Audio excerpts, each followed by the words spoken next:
So, welcome everybody to this instalment of what we're calling the City Heart Conversations by the City of Clarence. And we are talking with a range of experts who are working on the City Heart project to dig a little bit deeper and find out more about some of the interesting subjects that we're investigating with the project. My name is Sarah Bendai. I'm the project manager for the City Heart project, and I'm joined today by John Hepper, who is representing Inspiring Place. Inspiring Place are the landscape architects on this project, which is an incredibly important role given the amount of open space that we have in the City Heart area and the importance of that. John, I might hand over to you. Would you like to introduce yourself? I've just introduced you, but you might like to say a bit about yourself. This is a great project to work on. Where else in Tasmania, or indeed in Australia, do you have so much open space so close to a city centre? So it's a remarkable opportunity to look at how we can activate this space and create ideas that will be supported and used by the community in the future. Yeah, great. And actually, my first question to you, John, is exactly that point that we were thinking. We can't really think of many cities that have an 18 hectare area of parkland so close to the centre of town. And during conversations with the community back in 2020 and more recently through November, that's coming through really loud and clear that people value that space as green space, and they want it to be available forever for the community, for community uses. However, we also know, we can see that the area is not that well used at the moment. Obviously, it was used for golf, but now it's sort of in a bit of an in-between phase. And so what are some of the ideas that are emerging through the project to make that parkland more inviting, more welcoming, and to generate some use and some more love for the space? I think there are a number of big ideas and a number of smaller ideas, but some of those big ideas is how you might be able to enhance Kangaroo Rivulet as an ecological corridor and a recreation corridor that really links Warrain right through to the foreshore of Kangaroo Bay.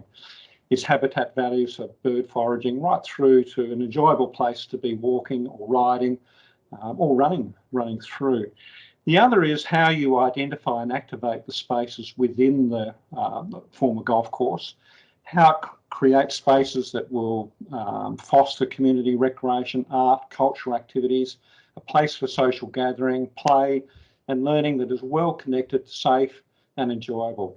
And probably the third one is looking at links that we can create within that space that links the parklands or the former golf course through to other parts of the city centre, or indeed even further out to Rosny Hill, Gordons Hill Road or Waverley Floral Park. As I said, it's a unique opportunity to play around with those ideas and to make it more accessible, more connected and more enjoyable. Yeah. And I think you talk about sort of connecting it better into the rest of the urban areas, which is seems like such a strong and simple thing to do, but yeah, it does seem like making it more accessible and easier for people to sort of see into, but also to get to from other parts of the City Heart is really important. Yes. And I'm wondering, John, it'd be fantastic to invite the community in to be part of this process, and thinking about how the reactivation of the park could happen. Do you have any ideas for engagement or trials, things like that? Well, first off, and I know Council endorses it, it's essential to the success of the City Heart project that stakeholders in the community, those that live, those that play, those that work in this area are engaged and offer their ideas about activation and experiences they want to see happen, or indeed not happen within the parklands or the City Heart area. From our perspective and that of the other consultants and council, it is really, really important that we invite, we listen, we respect and review those ideas within the overall framework for implementing the City Heart project. There's always a cost to implementing things, but it's very important that we listen to the community and embrace that in terms of looking at what can happen within the budget or within the time frame. The community could be involved in many ways. They have already, and they will in the future. Through activation planning, we can involve social media, we can have exhibitions, we can have community walks and talks, we could actually trial the events to see if they work or if we can improve on those. All as a way of bringing more and more people into these spaces to understand just what's at the doorstep of the city heart. Absolutely. So in your investigation of the analysis and in preparing the key findings report, what have you found out about recreation in Clarence, John? And I guess, is there something that the community needs more of? And how might that change, given how we know that the population is changing and growing in Clarence, and that in future we're likely to have more people living within walking distance of the park? Yeah.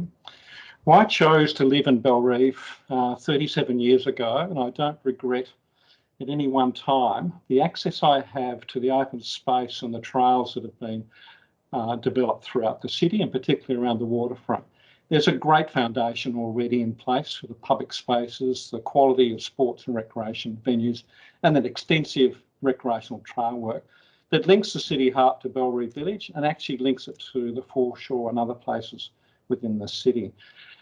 I know, having lived there, that the Clarence community are very active participants in recreational activities and in sport. They love these spaces, they love the sporting facilities and particularly the trails.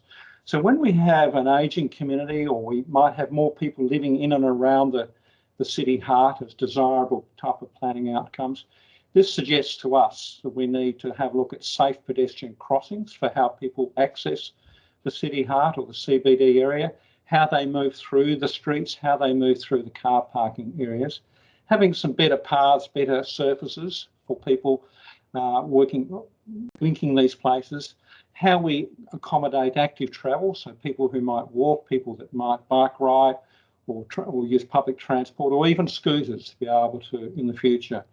And then particularly street trees for what they contribute to the amenity and the shade and the livability of the city centre, and how, and this is a core part of this project, how we can activate the spaces for differing and diverse community needs. There's no lack of open space. It's now a question of how we can make better use or better programming of that.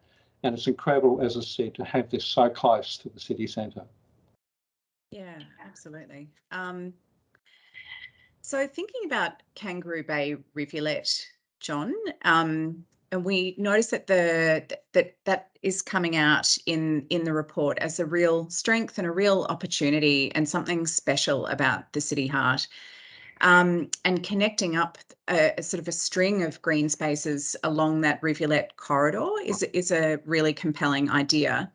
Can you tell us more about the benefits of that? And for example, there seem to be layers of benefits, including sort of movement, but also ecology and connectivity. Yeah, that's right. Look, it sits there now, but it's not necessarily well used. Parts of it are. There are some footpaths that link from Gordons Hill Road down to the Eastlands area. But there is the potential, and council recognises this, to go further and to create that as a green corridor link. And within that, there is important habitat for bird foraging or just for relaxing and being within a more natural environment, so close and surrounded by the urban environment. It's a place for physical and mental restoration, relaxing, reflection from the daily pressures of urban life. If I was working at council, within the offices, within 2 minutes, I could be within this natural environment, and including the parklands as an accessible, attractive area. It's also a great link potentially for active travel, whether you're walking, running, pushing prams, bike riding, and that extends from Array right through to the foreshore. And indeed, with our intentions to upgrade or improve Bligh Street as a more accessible, more livable place, it creates this option of where you can use Bligh Street or indeed Kangaroo Bay Rivulet as a way of accessing the city heart.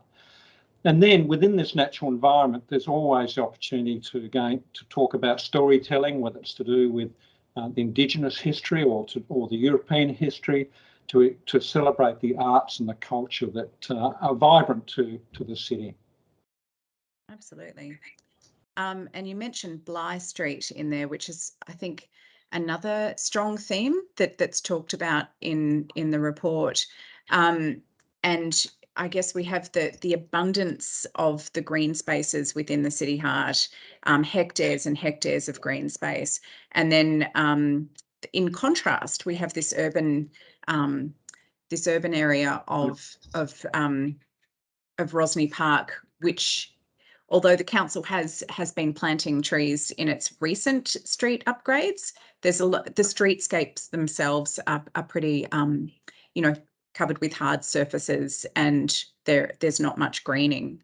Could you talk a little bit about urban greening in the urban area and why that's important and what we could achieve, for example, with Bligh Street? Yep. Well, I think the examples are there of the improvements that happened with Bayfield Street and also Kangaroo Bay Drive, where the street trees become part of that street environment. They offer shade, they improve the amenity. And overall, they have a number of benefits. They contribute to the overall ecosystem. They help intercept stormwater flow, slow that down as part of water-sensitive urban design, and they also sequester carbon. So these are important outcomes that a council can achieve for climate change. They also improve the physical health and well-being of the community. They help reduce particularly the urban heat in our streets and make the city heart more livable and encourage more active outdoor lifestyles and have things happening in the street environment. The shade, the character of those streets. They also enhance the amenity. They help the traffic calming, they improve the visual attractiveness. You only have to think of a place like Salamanca Square or Salamanca Street to get an understanding of how people value those spaces and how they've enjoyed Bayfield Street and Kangaroo Bay Drive, as I mentioned. They provide their shade and thereby foster street events and activities at places where you want to be.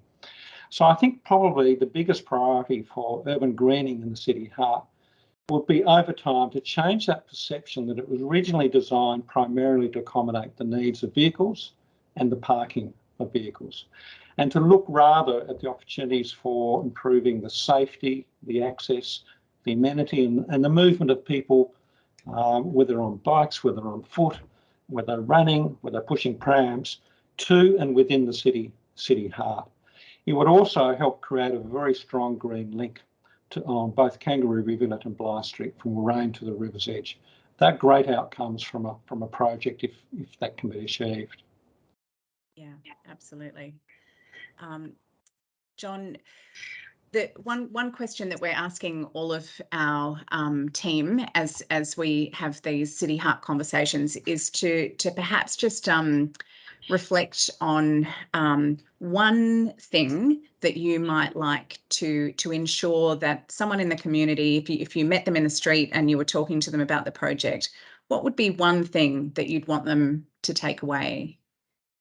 I think this is the one thing would be, this is a generational opportunity. I know people use those words, but this is the biggest chance to really think about what we want the city heart to be, what we want it to be in 5 years, 10 years, 15, 50 years, and try to get that footprint there. I think the foundations are there.